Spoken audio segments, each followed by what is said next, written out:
In a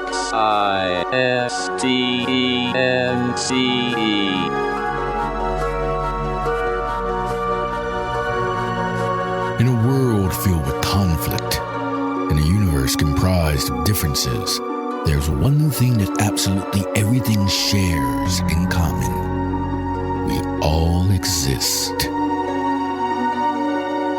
Including two guys named Jack and Michael, who like to chat about that very thing over a good cup of coffee. Let's pay them a visit, shall we? Existence Brewing.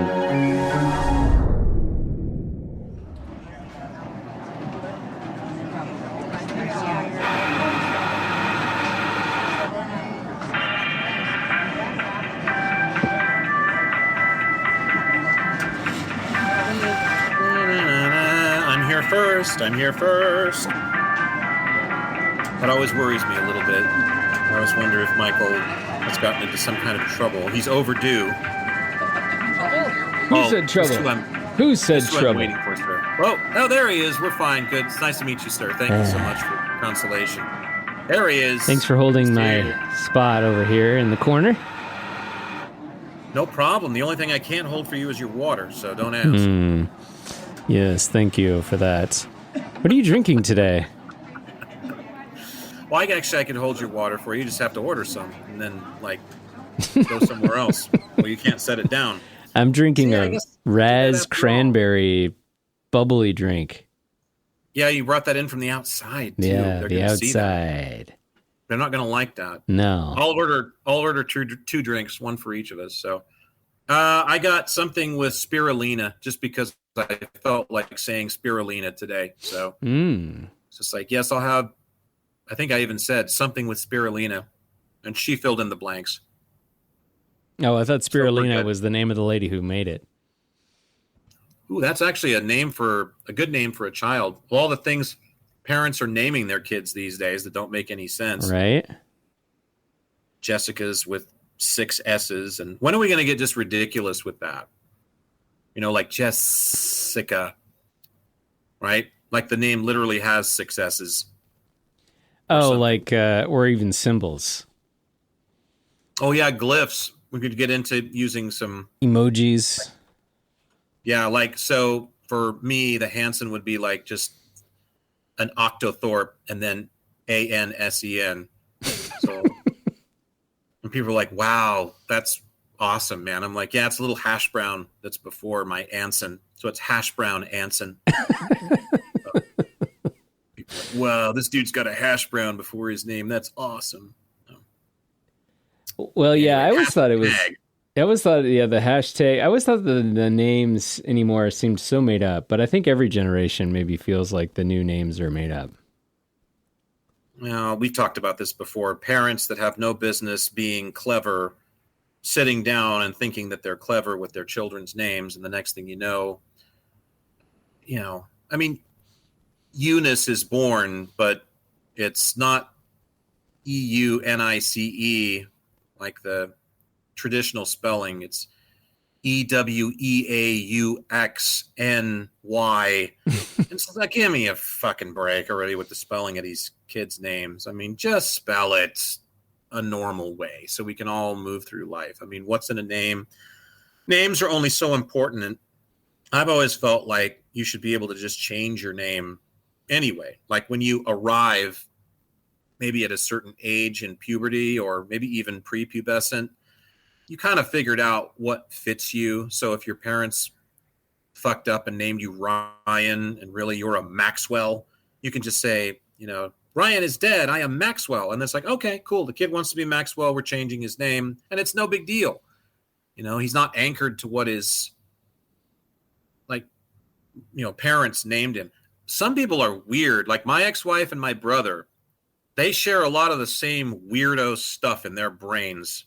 I'll tell you that. One of them is they don't like pseudonyms. Like, example, when I started writing, and this was just writing, this wasn't even performing under a pseudonym. This was just writing under a pseudonym and publishing a few things online. My ex was just like, why aren't you using your real name? Just like, well, because ghost names are very common when you write, especially when you have a job to think about and a livelihood, and some of the stuff that I'm writing may not go over well with the brass if they discover it's out there. It's just fun. It's like you give yourself a writer's. Every writer has at least 4 or 5 pseudonyms that they write under.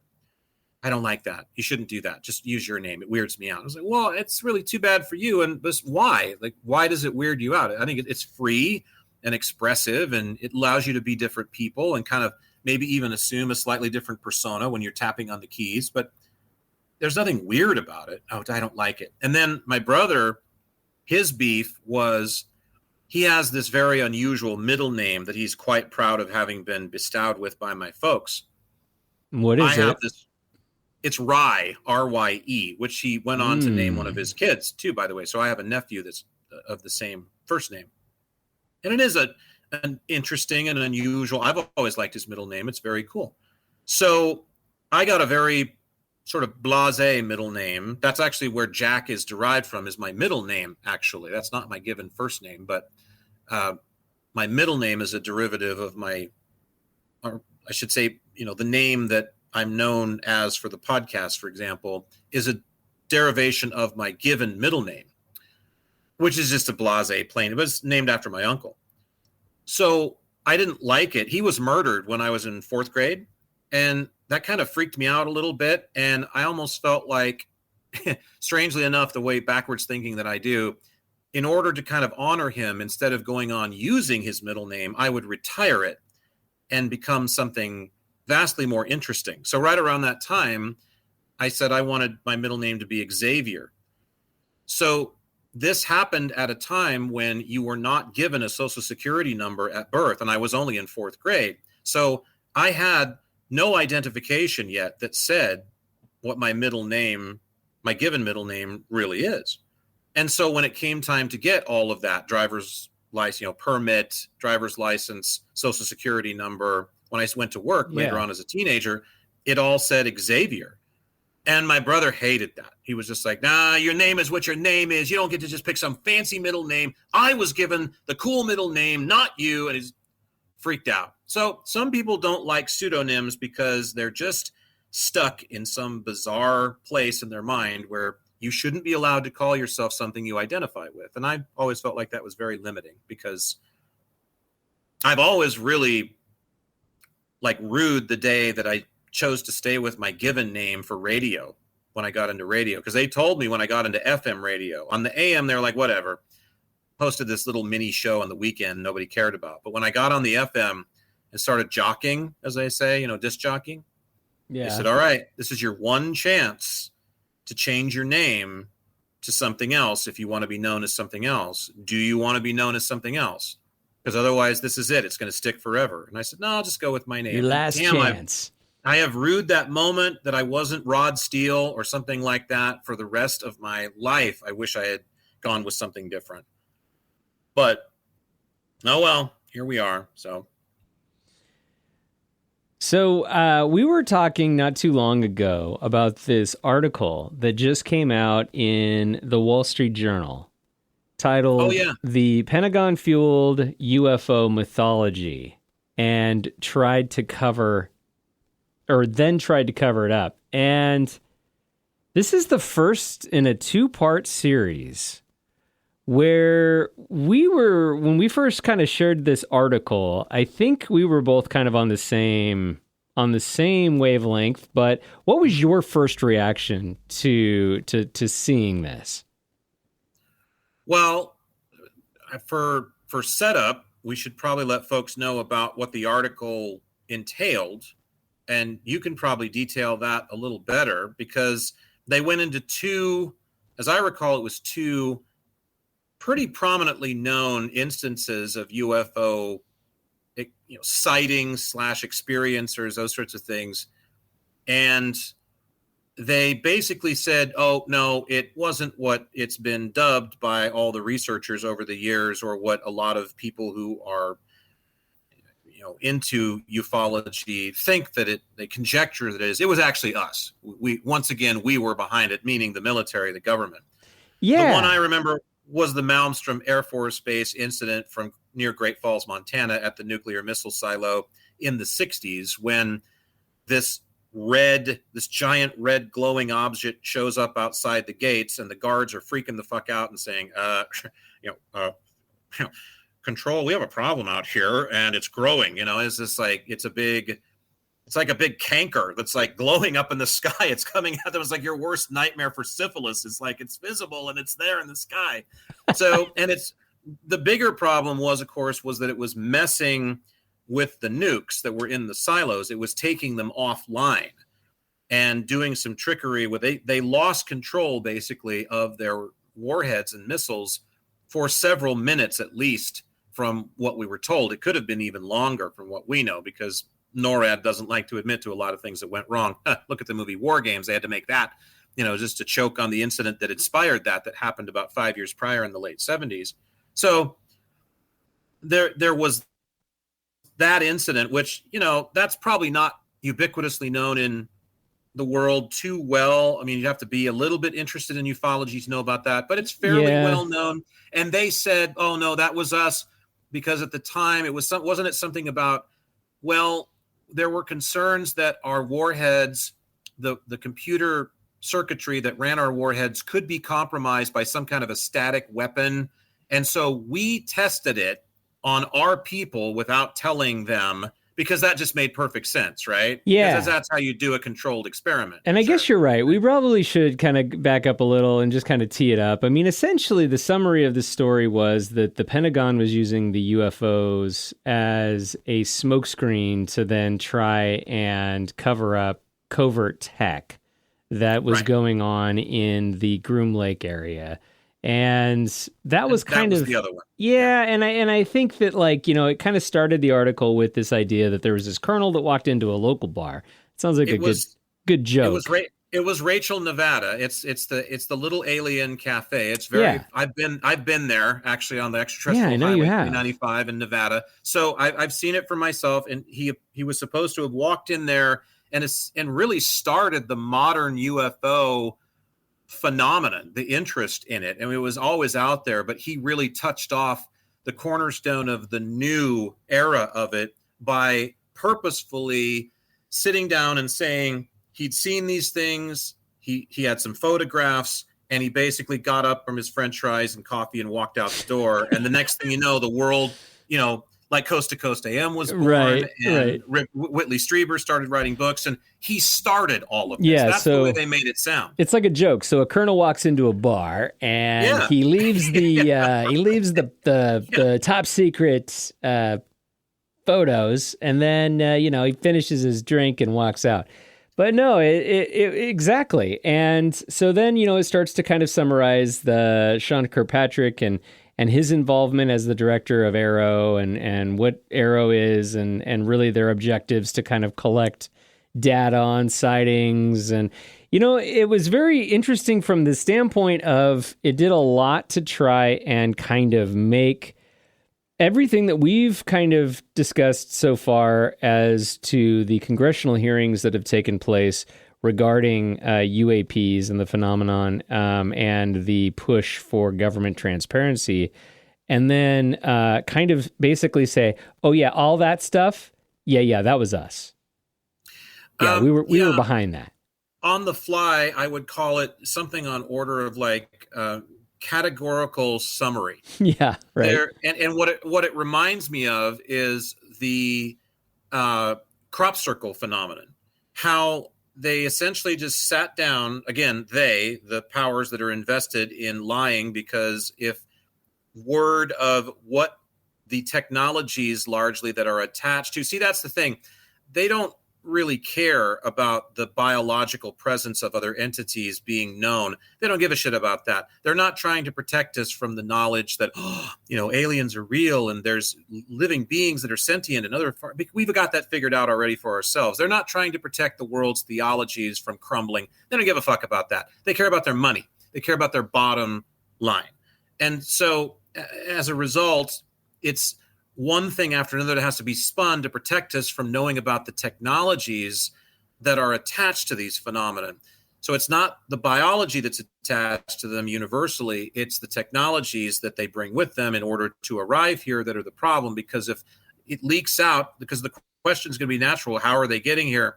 Well, that's how. And as soon as that's out of the bag, big oil and everything else has got to go out the window, because people are going to pick up pitchforks and torches and say, this is bullshit. We want this. And we know that you've got it, because they do. So that said, it's very similar. This article seemed to be very similar to what they did with the crop circle phenomenon, where, all right, look, we've got these balls of what appear to be light plasma coming out of Gaia. And that's the best evidence that, from what I've read, crop circles is they're literally being made not by ETs, but by the planet.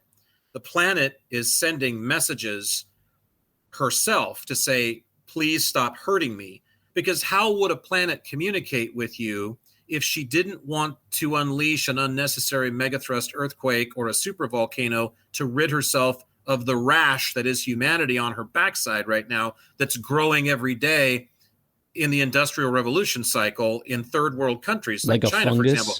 If you didn't want to kill, imagine having a fungus on your body and it's spreading like wildfire and it itches like crazy and it's burning and it's going to take over your skin eventually, and you're going to have a real problem.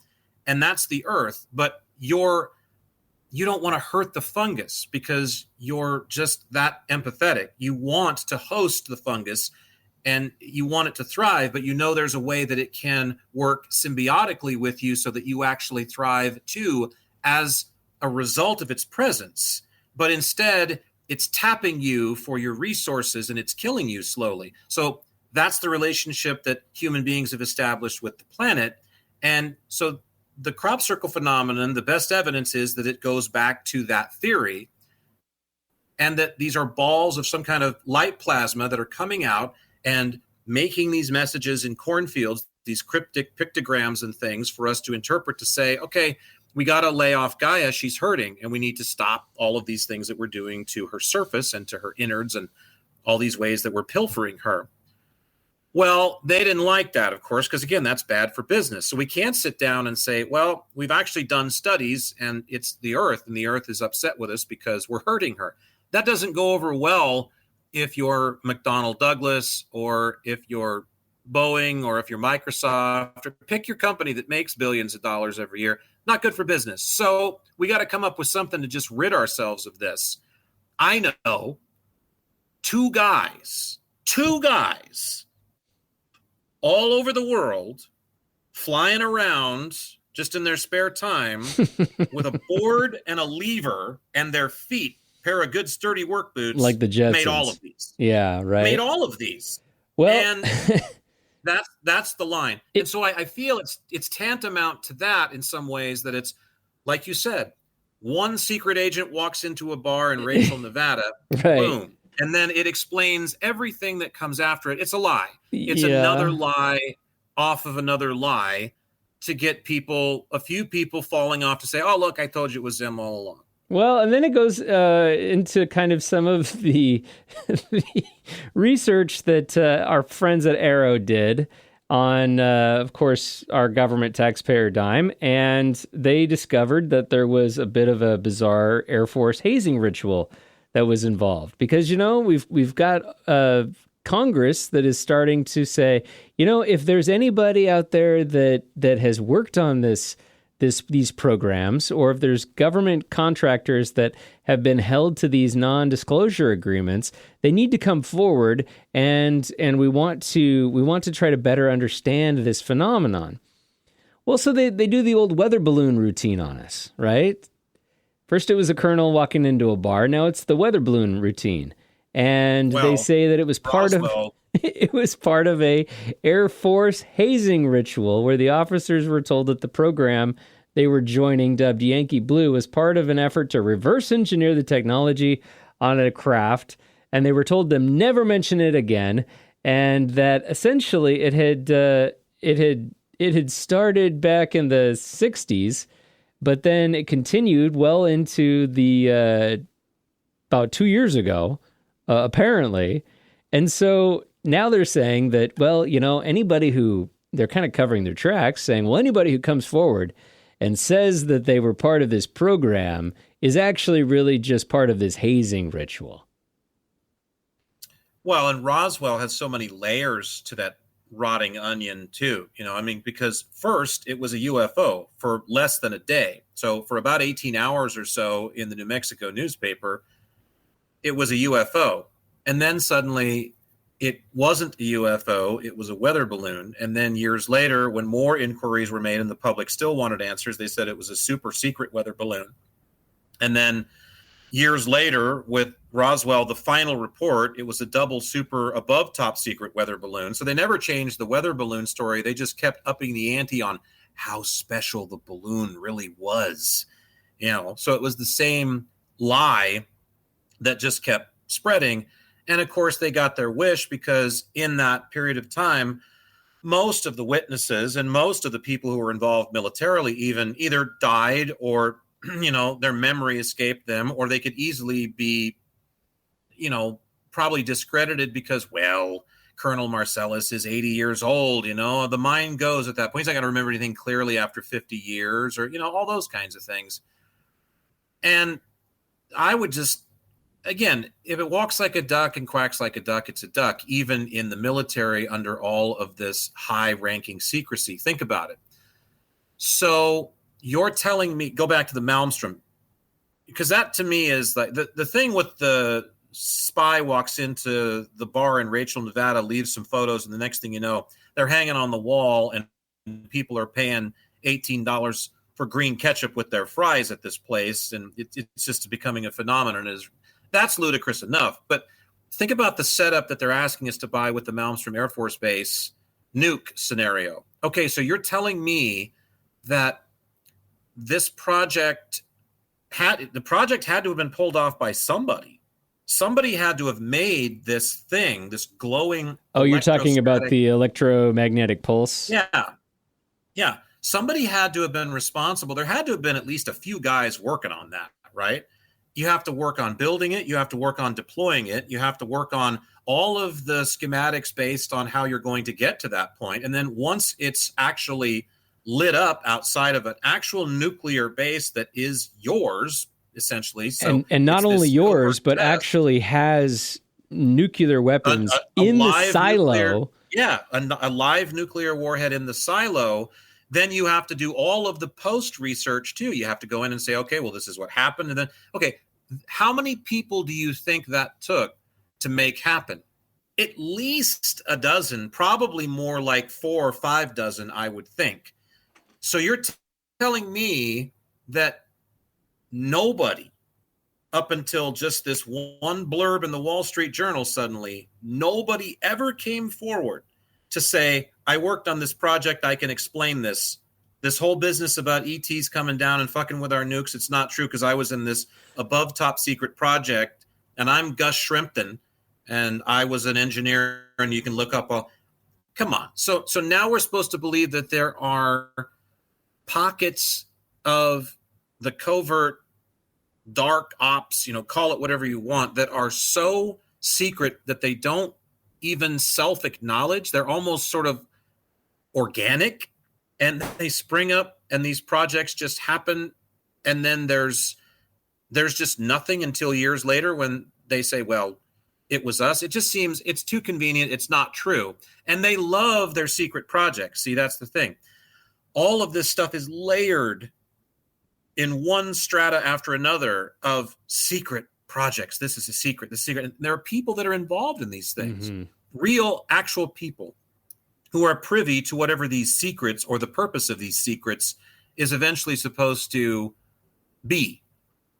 And so it's really easy. I wish I could spin this kind of stuff with the insurance company when I have a claim. You know what I mean? Because that's all I think they're the greatest debunkers in the world. I think all we need is one good, pick your company, one good Allstate agent to come out and say, Todd, what do you think of this story the Air Force is pitching about Malmstrom? And they're going to say, look, I'm not saying it's aliens, but it definitely wasn't the government because it's ridiculous. Yeah. So well, they're lying again on top of all the lies they've already spun.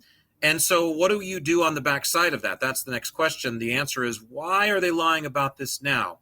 And isn't it interesting that we suddenly have fears of nuclear war coming about because of the Iran-Israel situation, and whether the United States, as we sit here, we're 2 weeks away from our fearless leader and commander-in-chief deciding whether there will be any direct or indirect action, assisted military action taken against Iran, and they're making all of their grand overtures to blow up the planet and all the infidels and all that kind of stuff. So here we are on the brink of, a World War III scenario again. And just about that time, here's this little article in the paper that says, by the way, in case no nukes go off, here's why. Because we were testing them to make sure that, because the prevailing theory, remember, about the Malmstrom incident has been the same as has been reported in many other places around the world that have nuclear weapons. Russia's gone through this. In fact, I don't think there's a nuclear power that hasn't gone through this scenario with their silos. Something shows up out front, something's around the base, and the next thing you know, the silos go haywire. The nukes go haywire. Nothing works. They can't fire them. They've lost control of them. And the prevailing theory is that our friends, who definitely have our best interest in mind and theirs when it comes to this nuclear bullshit, are coming in and making sure that there's a fail-safe and they can get to these before they go boom. Or this process of the visitations is creating an inert weapon, that they have a way to actually nullify the plutonium cells that make the nuclear detonation occur. And that's it. They're just inert weapons. And that's every nuke on the planet, unless it's a brand new one that somebody manufactures, is inert until they get to it. That's been the long prevailing theory. And you'd have to lend some credence to that now, given the fact that the military tapped the Wall Street Journal's editors and said, hey, we'd like to run this piece now. And then here it is, right at a time, for the first time in a while, that we've been a little tense about the possibility of a nuke going off because there's war in the Middle East. Well, and you've got to believe that somebody is communicating with not only the Aero director or the information that's coming out about this program, because like you said, it's all very choreographed. And when they release the information is, what do they gain by doing this now? I mean, they say, oh yeah, well, back in the 80s, Tommy took the wrong turn over there near Area 51. And wouldn't you believe it? He actually set off one of the nuclear weapons. And, it kind of feels like it's one of those situations where you're going, okay, so all of a sudden, out of the blue, they're disclosing this information. What do they gain by telling us this information? And is this really kind of their way of then going, okay, well, we don't really know how many of these acorns that we've been trying to stash away in this tree are actually going to fall. And really, what sound is it going to make when it does fall into the public sphere? But, just to be careful, we want to put some of these seeds of doubt out there that, this whole time, it really has been this mythology that we've been leaning into to try and cover our tracks when it comes to the smokescreen of covert technology that we're testing out in the desert. I don't know about you, but the Tic Tac doesn't exactly look like a stealth fighter to me. The Tic Tac doesn't really look like anything we've ever seen on any kind of air show or known aircraft. So is that going to be part 2 of this story? Is now they're going to explain to us what the Tic Tac really was? Is that kind of what they're setting the stage for? Well, they seem to be masters of either, well, we know exactly what it is, and oops, we said so, but now we're saying what it actually was because we put out a cover story that we didn't like to begin. I mean, the Roswell thing, basically. And now, come forward 70 years, and now we have the reverse of that, seemingly. Now, because in my opinion, the Tic Tac is a human-created technology. That's something that we have been messing with. It may be a derivative of back engineering, reverse engineering of ET craft, but it's definitely man-made because I don't think they're going to be showing us a legitimate UFO that the U.S. military went, oh, fuck, we don't know what to do. I don't think that's in their best interest to do ever. So I personally think the Tic Tac UFO is not unidentified at all. They know exactly what it is, and they know exactly why they want to show it to us at this time. But isn't it interesting that we've gone from, hey, here's a real UFO, and we thought we'd all let you know about it, 1947, July. And then, 18 hours later, oops, it's not a UFO. We were just pulling your leg. Somebody, broke the phone. It's a weather balloon. And we really shouldn't be telling you this because it's a really secret weather balloon. But we don't want to alarm the public about this alien bodies, visitors from outer space thing. So, this is what it is. And that's the standing story forever. Still, even with Roswell case closed, it became, like I said, an even more secret balloon. Now it's, hey, we want to show you this unidentified craft that we have no idea where it came from. And look at all of its amazing abilities that we can't keep up with. And will that eventually turn into, oh, we just wanted to let you know that, yeah, we figured out it was one of ours after all. We forgot. I mean, I don't know. What's interesting to me is when, again, you peel another layer back, the Malmstrom Air Force Base, the nuke scenario where friendly ETs are floating in looking after our well-being, and theirs too, by the way, and every other creature in the cosmos for that matter, and fucking with our nukes because we're crazy and we're going to blow a lot of shit up that we don't understand and destroy something, a miracle. And they're helping us by doing something that's causing these to be inert, or at least figuring out some kind of a fail-safe so they can intervene if there's ever a launch. That myth then with this, hey, it was us messing with a static discharge, suddenly really waters down the aliens are our friends narrative.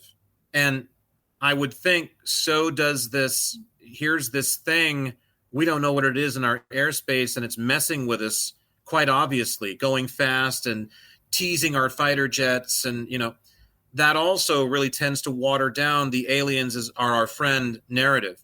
And that's my concern, just the same as it would be, Stephen Greer, who put forward that narrative years ago, because I happen to think he's right. I think that we've been building towards this fake war with ET coming down, and it's this invaders from outer space crap, and it's nonsense. It's not real. It's not a credible threat, because as he said, if they, meaning the extraterrestrials, wanted to take our planet or any part of it, it'd be game, set, match, just like he's always said, over and done. They have the technology to just usurp it whenever they feel like it. We're ants to their giants.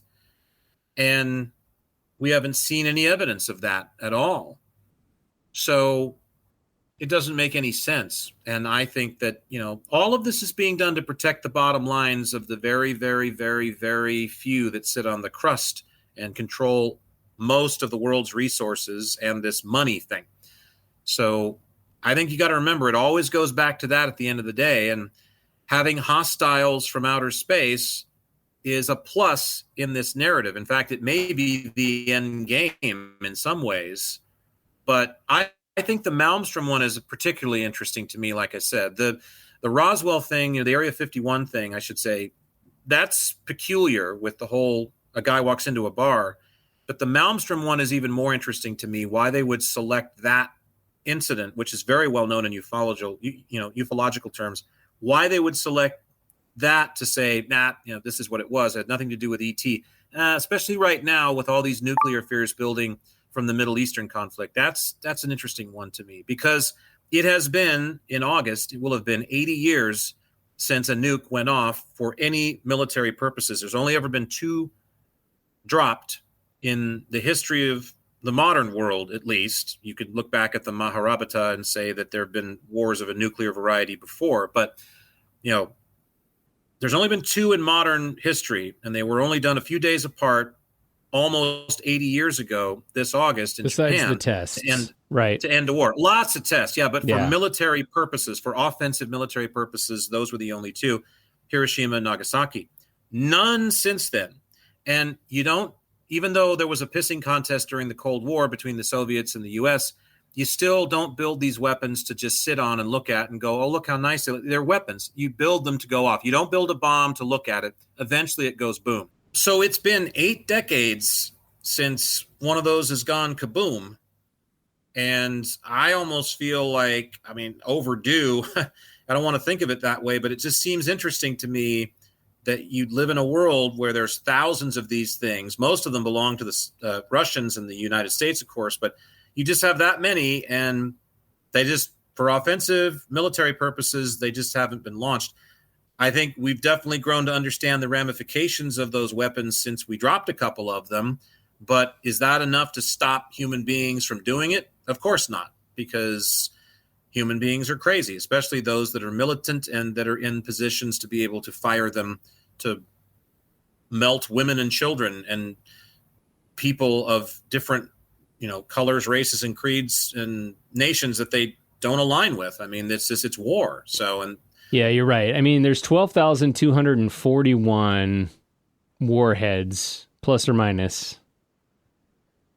And only 8 nations truly possess them. I just wrote an article about this for work. I do not count North Korea because they might have some nuclear warhead capabilities, but they are not part of the U.S., club. Russia, and China really are the main. There are 6 nations that also have them on their soil, but they're basically on loan. Most of them from the U.S., 5 nations, and then Belarus has them from Russia.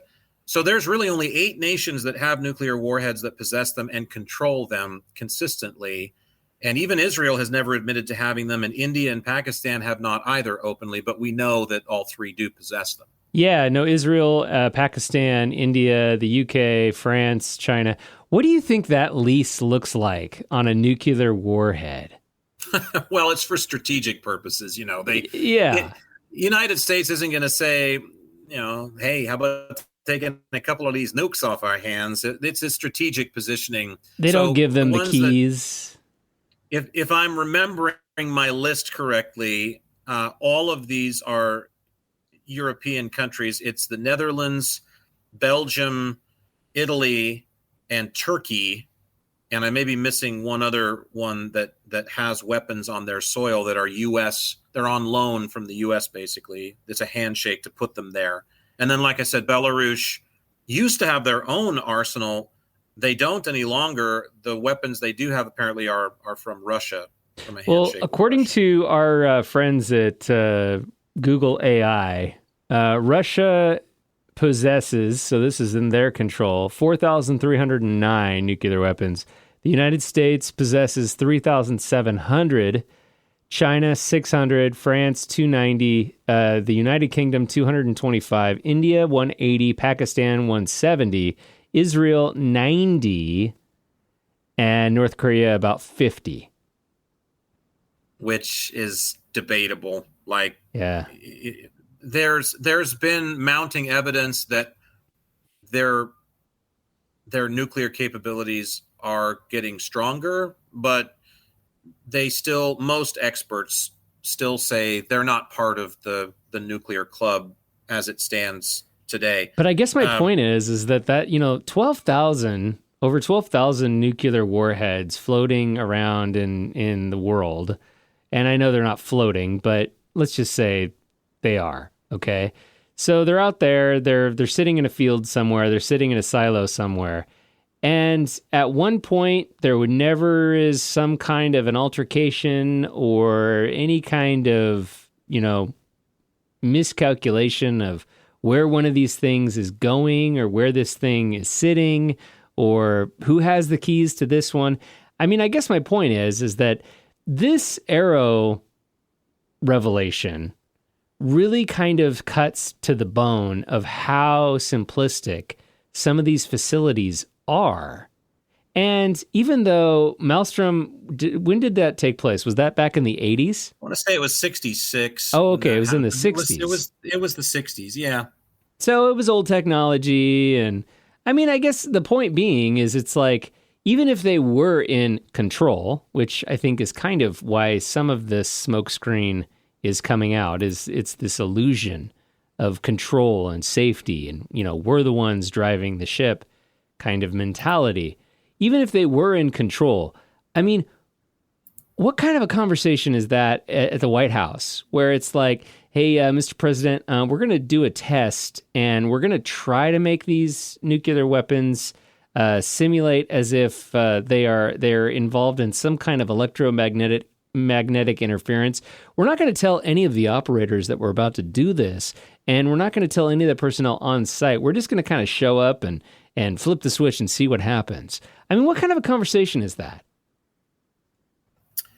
Well, first of all, I was a year off. It happened in 1967 on March 24th. Okay, but close enough. It's the right decade. And in doing a brief Google search for the incident, it doesn't look like they've caught up to the Wall Street Journal article just yet, which kind of surprises me. Well, they'll probably come up with some kind of a reason as to why, this is right or wrong or whatever. Let's go to chat GPT. Michelle. Should we ask Michelle? I wouldn't be surprised if she says the Malmstrom Air Force Base incident in 1967 was merely a test by the U.S. government. She's clever. The most widely cited event of a UFO or UA breach at Malmstrom AFB occurred on March 16, 1967, during what's commonly referred to as the Echo Flight incident. That morning, all 10 Minuteman ICBMs in the Echo Flight Launch Complex shut down simultaneously, showing no-go or unlaunchable status, site turn search, 8-turn search. Retired USAF Captain Robert Salas, who was on duty in the Underground Control Center, later recounted that prior to the shutdown, a security guard had reported a glowing red-orange object hovering above the site's front gate. Minutes after that sighting, the missiles went offline and took about 24 hours to restore site turn search 18 sim. That date, March 16, 1967, is the key moment when UAP activity and a simultaneous breach of nuclear launch readiness at Malmstrom were first reportedly linked. So 1967, what kind of a truck do you think they would have shown up with this EMP to load this thing off? I mean, we're talking about 1967. Somebody just shows up and points this thing at a missile silo and says, "Hey, hold my beer, watch this." Yeah. But it was in 1996 that the retired Air Force Salas came forward and claimed that the weapons failure at the Montana nuclear complex was connected to UFO sightings. Well, I was telling you about, of all things, a Watch Mojo video that I entertained me not too long ago. And it was about, I think it was something like 40 times the world almost ended. And there were a number of sort of oh shit moments, if you will, with nukes and bases where they were close to accidentally launching, or there were some false readings, or again, there was a real incident in the late 70s at NORAD that actually inspired the movie with Ali Sheedy and Matthew Broderick in the early 80s, War Games. So there, I knew about some of them, but I was not aware of how many of them there were. They cited some other examples that I had never heard of before. So, when you're making it that complex, when you're building weapons of mass destruction and then wiring them essentially to an infrastructure or to a framework that is dependent at least partially on computers. And again, that's what the whole movie War Games is about. And it's really kind of about, in some ways, AI, 45 years before it arrives on the scene in a general way, in a ubiquitous way. Yeah, that's a good point. Is, do we turn control of the capability to launch nuclear weapons over to machines? And then this, of course, feeds into the Terminator thing, too, which is the same decade, the Skynet thing. Or do we keep the men in the silos? And I don't remember his name, but the big Texan, he always plays the guy he was the colonel, he was the general, the Joint Chiefs of Staff in that. Yeah, in War Games. I know the guy you're talking about. Yeah, General Behringer is the character that he plays in the movie. I can't remember his actor name, but he's talking about how, I sleep pretty good at night knowing those boys are down there. And I've been, we've had men in those silos since all of you were watching Howdy Doody, you know. And so he's definitely about keeping the men in the loop, as they call it in the movie. But of course, McKittrick, who is brilliantly, as always, played by Dabney Coleman, is about the machines, because Dabney plays a very cold, calculating character who is about taking the empathetic factor out of that, because that's what happened. They just had a surprise test, and in the movie, something about 32%, I want to say, of their missile commanders failed to launch their missiles because they didn't have it in them. They were trained to do it, and yet the human component, the compunction not to kill 20 million people, takes over with the press of a button, you know, and they don't launch their missiles. And so the thought is we'll replace them with this machine that has none of this empathy to worry about. And just make it automatic. Get launched and right, exactly. So, well, and isn't that the opening scene? Like, it shows a guy in the silo pointing a gun at the other guy, which then that always kind of confused me, because it's like, okay, well, if you shoot the guy and you're the only one in there, how are you going to launch the missiles yourself? It's supposed to be a double key system, and all of that was supposed to have been based on the real protocol that they use, because of course they. But if you shoot the other guy, how are you going to turn the key? Apparently, it's turn your key or die, because like you're taking one for Uncle Sam for not doing your job. But then, how are they going to still launch the missiles? That's what keeps me up at night. Maybe there's a secret tackle box that's in the wall. Oh, and it has. Up, removes the hand, and then it has this pulley system with dental floss. It has. You can actually, So it has one of those grabbers like the old ladies have to reach things on top of the shelves, and it's like those grabbers with the really long hands and the little claws that come together. And we've all seen that movie where somebody chops off a guy's hand to do the handprint identification, unlock the door thing. Same deal. So yeah, same thing. I don't know. It's just AI now. It's insanity. Well, and the whole business of nuclear warfare is insanity, and what we've done with it since all of the guys who essentially, helped the U.S. government invent the atomic bomb, all, including Einstein, and I think maybe, Oppenheimer was pretty out front too, but from what I know, but I think Einstein was probably the most outspoken with, we really deeply, gravely resent what we've just done. But we also knew that given the circumstances of the moment, we had no choice. So by some forced hand of fate, it seemed like there was just no way to avoid it, because it's a no-win calculation. Well, if they didn't do it, then obviously the Germans do get to it, and then God knows the kind of havoc that they wreak with it at the time. So It's just it goes back to the human, just the human. I guess desire is the wrong word, but I guess the compulsion, the impulse to just create divide, to just be at odds and to do away with those whom you don't agree with. Even I guess even I am guilty of that in traffic in some ways. You wish you could just snap your fingers and evaporate this guy from the planet because he's bugging you in his truck or whatever, but they take it very seriously on a large scale.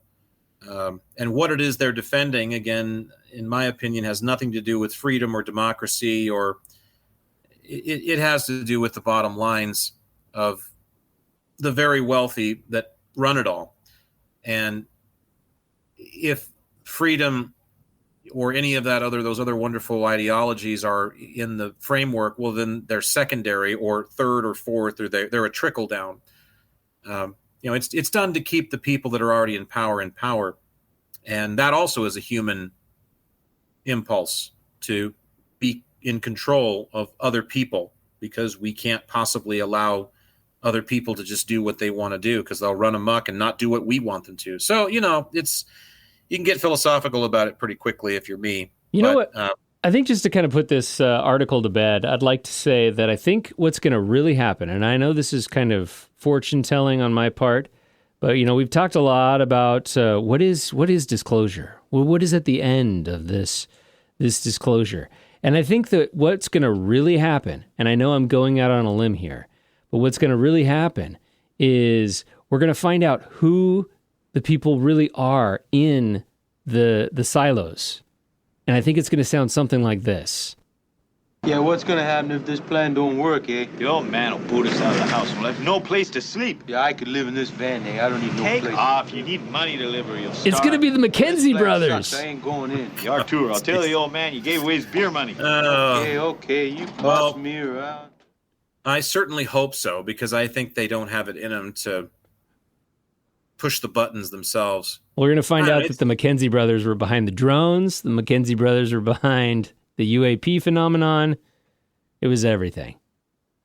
Well, it's definitely coming at an interesting time, as we've said. So this little article where we just want to go back and neatly and very tidily just explain, okay, this is how all that started, and this was it, and that's it. And basically nothing that came after that matters. There's no merit to it. It's just, would your mom buy that excuse? Of course not. Of course not. She could see right through it. So maybe we should get the moms or the wives club on these guys. Because as Barney Rubble once said, when you marry a woman, you put a ring on her finger, it turns into a radar, and she knows exactly what you're doing at all times.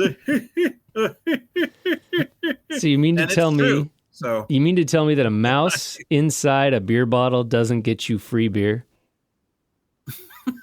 Because I read somewhere that's what that was where that scene was from. They're going to that beer distributor, and then they get the Elsinore rack of beer, and then they start saying that, there was this mouse in this bottle of beer, eh? And I understand that when that happens, you get a free case of beer. Yeah. By the way, Rick Moranis, and I don't remember the fellow who plays his counterpart either, but they are Canadian. And Canada does not possess nuclear weapons. So it can't be the Mackenzie brothers. Well, they'd have to be on loan, right? Or they'd have to have a working visa or something. I don't know. But it's complicated. We'll keep an eye on it. It's interesting to see where it's gone, because it's almost like a few months ago we were all rah-rah for disclosure, and it was coming. And now all of a sudden we're back to lying through our teeth and making it, and I think it's hard to know what exactly the nefarious types are up to try and win over the psyche of the American public. But I would say, if I had to guess, it would lean toward two things: continuing to not make ET look like such a great guy or set of guys and gals, for one thing. And the other one is to, there's something about this nuclear business. Yeah.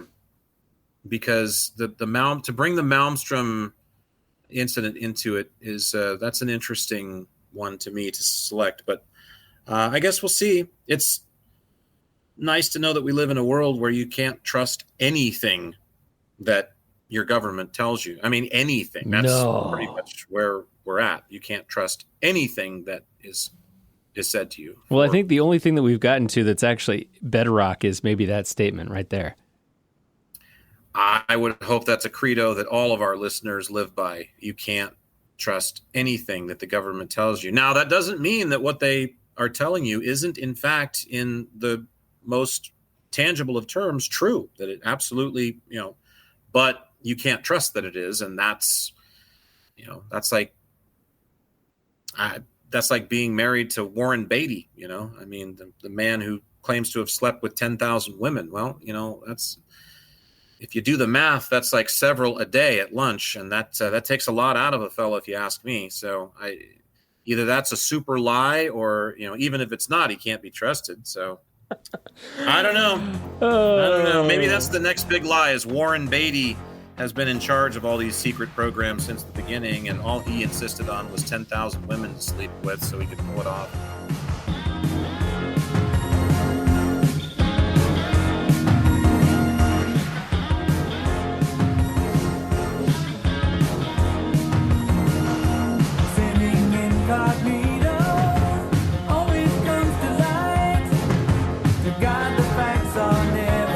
Sure glad I brought my workout clothes for this one. Yeah, you're looking good in those hot pink tights there, Michael. Doing the nuclear heavy lifting on this episode. What are we listening to, Jack? Morgan Cryer. Ooh. Little Morgan Cryer for you. No, Morgan Town Cryer. Don't forget to tip our waitress. She was so lovely today. She didn't come over here at all. They didn't check on us once. Yeah, we're regulars. That's how you know you're a regular. Yeah, I guess so. Until we meet again at Existence Brewing. All right, looking forward to it. Adios.